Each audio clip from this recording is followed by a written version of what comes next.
Guys, good afternoon. Welcome back sa aking YouTube channel. For today's video, check natin ang 2024 Honda Brio 1.2 VCVT Meteoroid Gray. Guys, ito yung base model ng ating automatic transmission for Honda Brio. Ang kanyang price is 827,000 pesos. So, tour ko na kayo ngayon sa ating featured unit for today. Ito yung front portion niya, guys. So, may resemblance siya doon sa mobilyo na unit dati ng Honda. Pero dito muna tayo sa harap, guys. So naka halogen headlights tayo with daytime running lights. Then matte black honeycomb front grille. Then matte black din ang ating front accent garnish. So sa upper portion naman, guys, is chrome. Continuous siya hanggang doon sa emblem. So pakita ko lang ulit yung front portion natin. So regarding sa engine naman, guys, hindi magpapauli ang Honda Brio.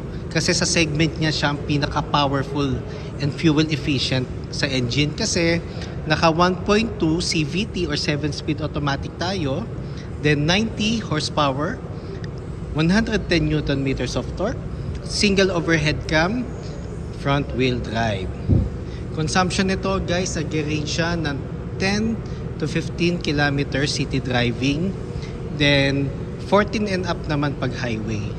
So regarding naman sa power and efficiency, angat na angat ang Honda Brio natin. So dito naman tayo sa passenger side. So nakaano tayo, guys, sa two-tone alloy wheels. Then ventilated disc ang ating front brakes. MacPherson strut with stabilizer ang ating suspension naman sa harap. Then ground clearance natin, guys, is 137 mm. Then side turning lights is nasa fender. Then body color, guys, ang ating side mirror cover.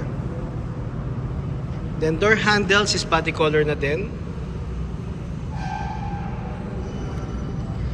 Drum brake ang ating rear brakes. Then torsion beam naman ang ating suspension sa likod. Nakaano na tayo, guys, sa micro-type antenna for the V variant. So pakita ko lang naman yung back portion natin, guys. So dito naman, guys, sa headlight may resemblance siya dun sa 9th gen na Honda Civic na pa letter C ang shape. Then ang added features ngayon is meron na siyang 2-eye backup sensor. So meron na tayong guide pag aatras tayo. So meron tayong beeping sound na maririnig sa loob para at least aware tayo kung malapit na ba tayo nung tumama or mag-hit sa mga objects or sa wall. Then meron tayong third brake lamp. So pakita ko lang ulit ating likod. So for me, Honda Brio is ano siya, fit siya sa mga gusto ng additional car or sa mga bachelors, at the same time yung mga small family. Yan yung mga ano niya, market niya, guys. Baba ko lang yung headrest. So ito ang ating compartment, guys, just in case na nakaangat yung second row seats. So pag naka-fold naman, guys, ito ang ating compartment kung 1 or 2 passengers lang naman ang magta-travel. So flexible ang ating second row, marami tayong mailalagay. So ang spare tire nito, guys, is nandito. So donut type siya. Then ang jack niya, guys, same as BRV, nasa ilalim ng passenger seat.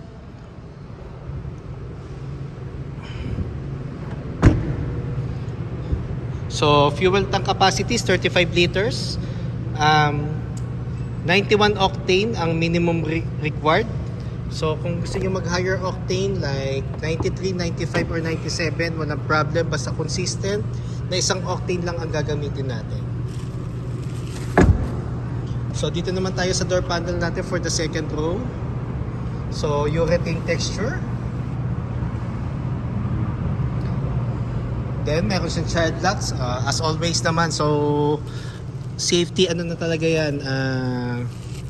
Safety feature na talaga yan ng Honda, yung child lock. So, mas maganda kung magta-travel tayo with our kids. Mas maganda kahit naka central door lock tayo guys, i-child lock natin. Then, adjustable headrest. And ang napansin ko, ang kinaganda ng Brio V. Kasi kahit entry level siya na unit, black na ang ceiling natin. Normally, ang black ceiling kasi sa Honda, mga top of the line. So, ngayon, ito, black na. So, hindi siya ganun ka-prone sa dumi. And kung mapapansin nyo guys,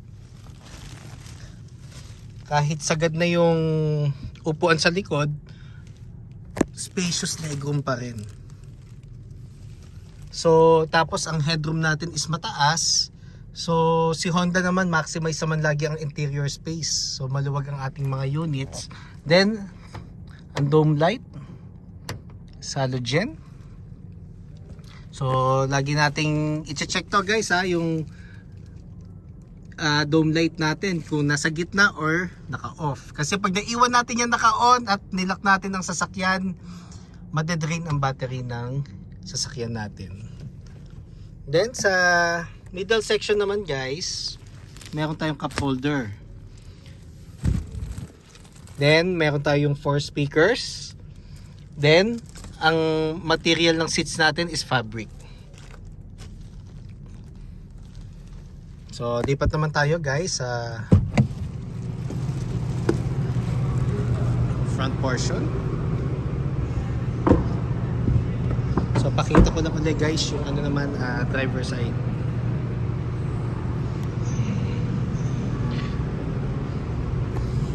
Tapos, ang maganda rin pala dito guys, very smooth i-drive kasi maliit nga, madali siyang i-maneuver. The same time, yun nga, napaka fuel efficient ng consumption natin. Kaya isa sa mga in-demand units ng Honda. Then dito na muna tayo sa door panel sa driver side. So, nandito yung adjustment ng side mirrors, left or right. At dito mo siya i-adjust. Ito yung knob. Central door lock, window lock, and window switches. Then, dito naman tayo sa front seats. So sa front seats guys, fixed na ang ating headrest.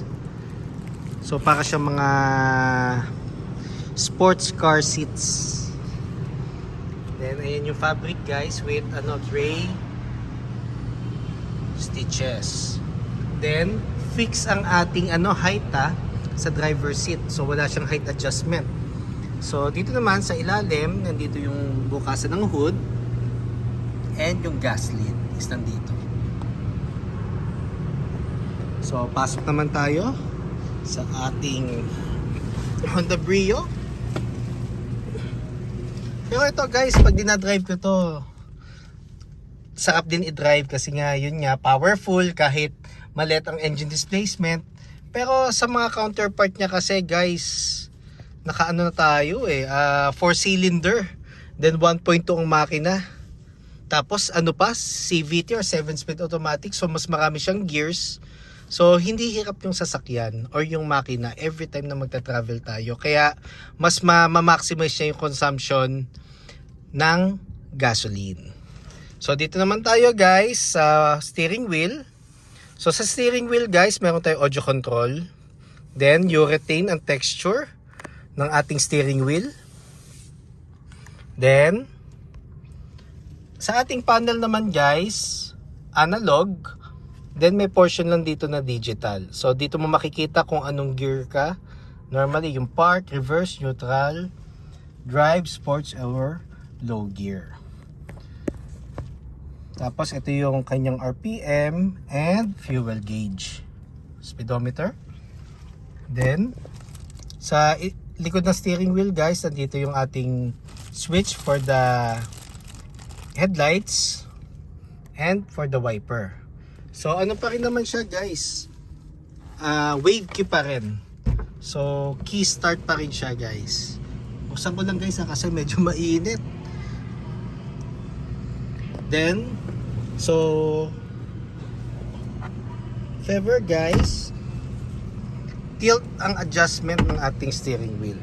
So pag nahanap na natin yung pinaka position ng manubela natin, dito natin siya ilalak. Pero ako pag nagda-drive talaga, gusto ko kitang-kita yung buong panel. Ayokong nakababa yung manubela.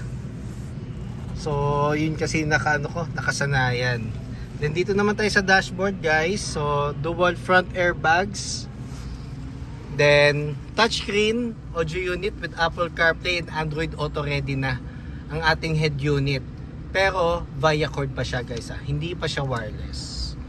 Aircon buttons natin, so nandito yung fan, thermostat, then yung other buttons like yung ventilation, AC on and off, yung on and off button.